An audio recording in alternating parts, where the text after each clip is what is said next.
This year, we could not gather together in person to celebrate the lives represented by these portraits. Instead, participants were invited to send in videos to talk about their experience with the Souls Shot Portrait Project. We will hear from several of the artists. Please note that many of the families and friends of the victims had wanted to take part in this video, but found it just too hard. It takes a special kind of bravery and compassion for them to participate in this project, to share the stories of the lives of their loved ones with the artists, strangers, while they are still grieving.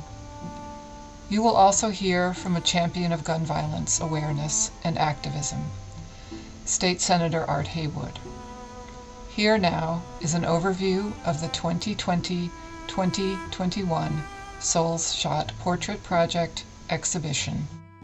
I'm Laurie Lamont Murray, a painter and a metal sculptor. The work behind me is mostly abstract, but I also really love doing portraits. Souls Shot gives me the opportunity to do just that, but more importantly, it gives me a way to respond to the nagging inner voice, the one that says, do something, make art that gets through to people. See if you can help bring about change. 2020 has been the worst year many of us have ever endured. But for Geraldine Nelson, 2017 was almost unimaginably worse. The day before Thanksgiving, her son Hugh was fatally shot. As I speak, Geraldine is too overcome with grief to get out of bed, or answer her phone, or even eat. The 3 years since Hugh died have not eased her pain. I know this because she and I stay in touch, which is another benefit to Souls Shot. Hugh Arthur Certaine Jr. was a handsome young man. I did sketches for Geraldine to look at, but in the end she wanted me to include Zair, Hugh's young son, who meant the world to him.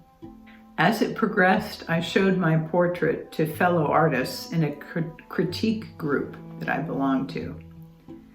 They felt the warmth and love between father and son, so I guess I did something right. Hi, my name is Mary Begnardi, and I am honored to be part of the Souls Shot Portrait Project. I was moved to be part of this project because I think that every one of us can do something to further the message of nonviolence. And if I can use my artistic abilities toward that end, that's what I want to do. I didn't come to this project with preconceived notions about gun violence. I thought more that my job was to be a listener and to learn about one of the beautiful souls that was lost senselessly in this way. I met Damon Stafford's mom, Teresa Costello, and had a chance to learn a little bit about his life before creating the portrait. What moved me so much about her was just her open heart and her faith and her willingness to invite a stranger into her home and to talk to me a little bit about his life. And I had big ideas originally about how I was going to do this portrait with different panels and all kinds of stuff about the background of his life. But it ended up being a really simple portrait that I hope just captures his beautiful smile and the light and the love that he brought to the lives of others. He was a son, a father, a friend, someone who filled the lives of those around him with hope and joy. And he was an aspiring chef, a person who had so much talent and possibility, and his life, sadly, was taken too soon. And so I just hope that when people look at his picture, they will feel that love and they will think, this is my friend, this is my son, this is my brother, this is my father, and realize we can't lose one more life, not one more. What motivated me to work on the Souls Shot project was first hearing about it and reading about the project in the Inquirer, and then having the feeling that maybe through my artwork I could bring some small piece of healing to the families that have lost loved ones due to gun violence in the city. Unfortunately, since I never got to meet Joel in person, I learned about him through emails and videos that his mom shared of him. It's a horrible way to have to learn about somebody, but I feel honored that she shared these stories with me, being a complete stranger. I think art's a powerful medium for the Soul Shot Project just because it is a different expression to show what these individuals were like, to show a different side of them, with the artist learning the stories of them. I believe some of that can be expressed through the artwork and not something that would just be seen in a photograph. What touched me most about working on the Soul Shot Project is how I felt myself getting close to Joel. Having never met him, I ended up talking to him while painting many times. Just, if I was struggling on a part of the painting, I would be like, come on, Joel, help me out here. So it was very touching in that aspect, but also just learning about the young man and everything that his mother had shared with me. This is my second year participating in the Soul Shot Portrait Project. It's been a great honor to work with Laura Madeline and the other participants on this important project.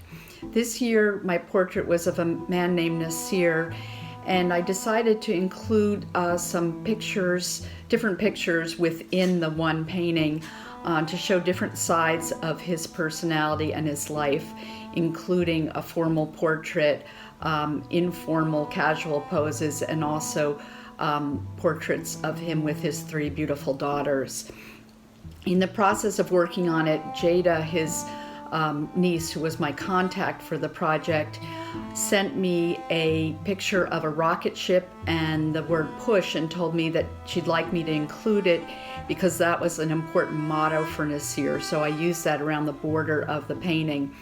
And as I was working on it, I kept thinking about the word push and how he was a person who really pushed hard in all aspects of his life.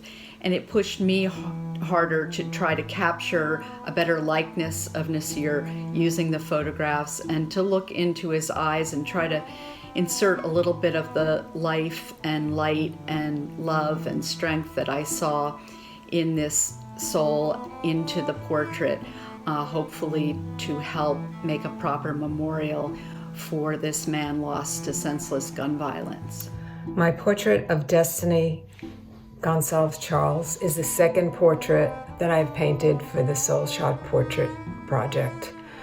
Some years ago, I protested outside a gun shop in Northwest Philly, and that had its place. And when I saw that Soul Shot was actually going to happen and it was a call for artists, I thought this was just a wonderful and different way of making public aware of the lives lost, who these people were, what they might have been, and the effect on their grieving family. So my husband knew Rita, who is Destiny's grandmother, and when I heard about her tragic murder, which was random and still unsolved, I thought, well, maybe it's time for me to do another portrait. I was thinking about it, and I asked him to ask the family if they would be interested in me doing her portrait. They were, and I was sent a lovely card with a photo of Destiny and her grandmother. Destiny was wearing a turban in the photo, and it was a very lovely portrait.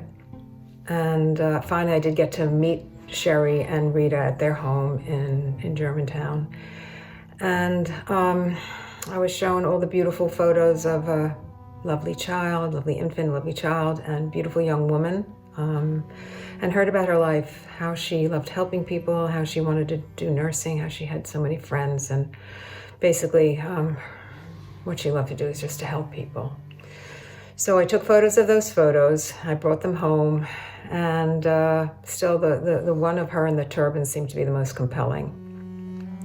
So in the end, the family seemed to be okay with that. In fact, her grandmother loved that photo very much. So I worked on it, but it took me some time to try to get the spirit of Destiny in the painting. She looks in that photograph as if she's about to burst into a smile or a laugh, and I wanted to get that expression in the painting, so it took a little bit of time. I also thought I'd put some beautiful flowers around her, since flowers are symbolic. And so I picked certain flowers that represented Destiny's joy of youth, her happiness, and her love for family, and also rosemary for remembrance. Also, her grandmother has a beautiful front yard with just bursting with flowers, and I thought that would be a nice compliment. I think what's been the most meaningful thing about doing this portrait is that it really has helped comfort a grieving family, and in the end, I'm hoping the public get to see all the portraits as the portraits will travel, but also just knowing that the family, it's made a difference for the family, and in the end, I can't ask for anything more than that. Thank you for this invitation to speak at the Soul Shot exhibition. Thank you, Laura, and all those who have been involved in making this happen again. These exhibits and portraits are just a tremendous story of the value of lives. Even though these lives have been cut short by violence, these portraits let us know that these folks count, and their souls are with us, even though their bodies are not. This has been a very challenging year in Philadelphia with a high rate of homicides, now over 400, and over 1,000 individuals, our neighbors, shot. Very challenging, very depressing. But in these times, we must remain determined. We must remain committed. We must remain vigilant and recognizing, as these portraits say, that these lives count. We got a new administration in Washington, D.C., which it appears to be committed to our neighbors, to our families, to reducing gun violence. I'm hopeful. I'm hopeful that we will have more resources for job training and mentoring. I'm currently working with several organizations that are building strong mentoring programs for our young people, hopefully to build a bigger path to opportunity. But as we do so, this exhibit is a tremendous statement of where we are, where we need to go, in the recognition of the basic dignity of every life. Thank you so much, Laura, and all the artists, and for all the families that summoned up the courage to participate. Thank you again.